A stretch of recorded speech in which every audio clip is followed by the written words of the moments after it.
एक बार एक विदेशी यात्री भारत घूमने आया और टैक्सी करके पास के एक होटल पहुंचा।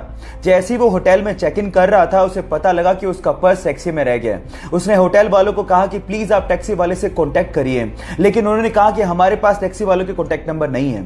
उसने भी बहुत कोशिश करी, लेकिन टैक्सी वाले का कहीं पता ही नहीं लगा। वो पूरी तरह से घबरा गया था क्योंकि उसका क्रेडिट कार्ड, उसके आइडेंटिटी कार्ड सब पर्स के अंदर थे। लेकिन 2 घंटे बाद वो टैक्सी वाला आया और उसने उस विदेशी यात्री को उसका पर्स थमा दिया।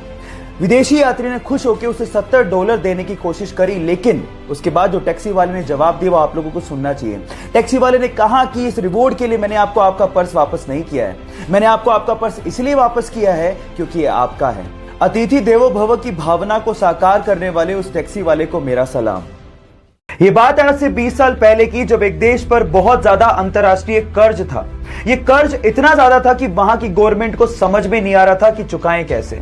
देश के हालात बहुत ज्यादा खराब थे, लेकिन इस सिचुएशन पे उस देश की जनता ने अपनी गवर्नमेंट का साथ दिया। कैसे, मैं आपको बताता हूं। वहां की जनता ने अपने अपने घर से अपनी अपनी बिलोंगिंग्स जैसे कि सोने की अंगूठियां, अपने नेकलेसेस, करेंसी इकट्ठा करके सरकार को डोनेट की ताकि वो अपना अंतरराष्ट्रीय कर्ज चुका सके। और आज 20 साल बाद वो कंट्री अपने पांव पर खड़ी है। उस कंट्री का नाम है साउथ कोरिया। गाइस, जहां हम अपने देश से बहुत ज्यादा एक्सपेक्टेशंस रखते हैं और सिर्फ मांगते रहते हैं, पर हम ये नहीं सोचते कि हमारा भी अपने देश के लिए एक फर्ज बनता है। अपने देश के लिए फर्ज को कैसे चुकाया जाता है, ये आप साउथ कोरिया के लोगों से सीख सकते हैं। मोहम्मद अली सदी का महानतम बॉक्सर, उसने अपनी जिंदगी में टोटल 61 फाइटें लड़ी, जिसमें से 56 फाइटों में वो जीता और सिर्फ 5 ही फाइटों में वो हारा था। जब वो जीतता था तो अपनी बड़ाई में कोई कसर ही नहीं छोड़ता था। वो उसकी ब्रांडिंग के लिए अच्छा भी था, क्योंकि अगर आप बोरिंग हो तो आपकी फाइट कौन देखने आएगा। लेकिन जब वो हारता था तो अपनी हार को भी बड़ी शालीनता से एक्सेप्ट करता था।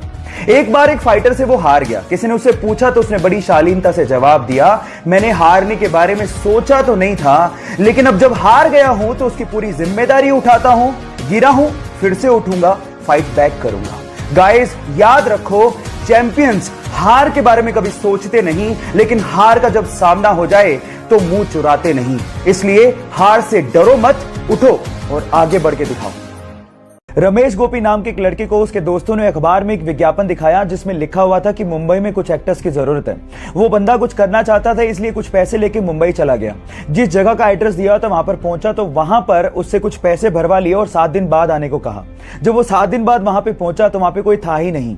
उसे मालूम पड़ गया था कि उसके साथ फ्रॉड हो गया है, पर उसने सोचा कि मैं मुंबई से तब तक नहीं जाऊंगा जब तक मैं सक्सेसफुल ना हो जाऊं। उसने वहीं पर ही डांस क्लास खोल के डांस सिखाना शुरू कर दिया और धीरे धीरे करके 3 डांस क्लासेस खोल ली।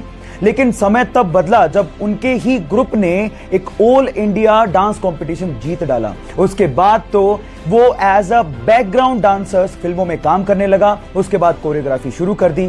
जो बंदा हीरो हीरोइन के पीछे as a back dancer dance किया करता था, आज के समय वो बॉलीवुड का सबसे मशहूर कोरियोग्राफर, एक्टर, डायरेक्टर और बहुत सारे डांस रियलिटी शो में एक जज है। Yes guys, I am talking about Remo D'Souza.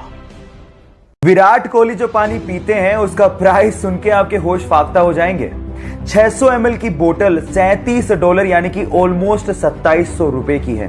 अब आप लोग कहेंगे कि अमीरों को तो ज्यादा पैसा देने की आदत है, या फिर आप कहेंगे कि कंपनी ने तो लूट मचा रखी है, लेकिन ऐसा नहीं है।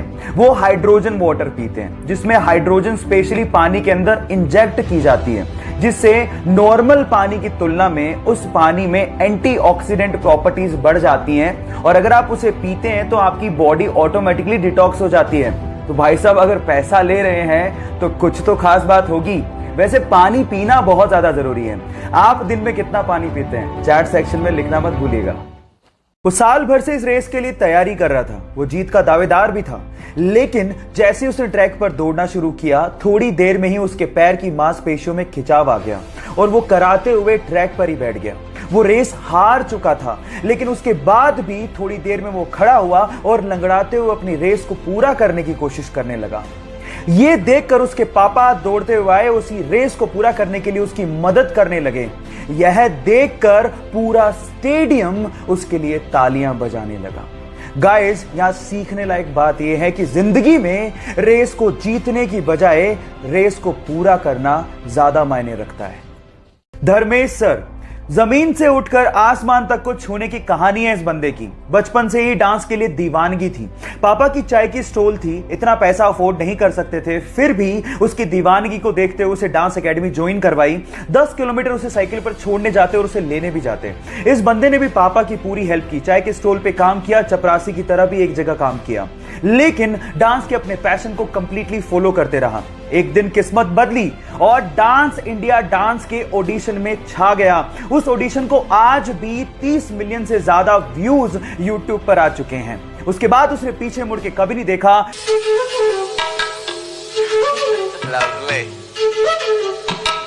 और आज धर्मेश सर बहुत ही सक्सेसफुल कोरियोग्राफर, एक्टर और एक डांस रियलिटी शो में जज हैं। अपनी मेहनत और जुनून से कैसे आसमान को छुआ जाता है, ये आप धर्मेश सर से जरूर सीख सकते हैं।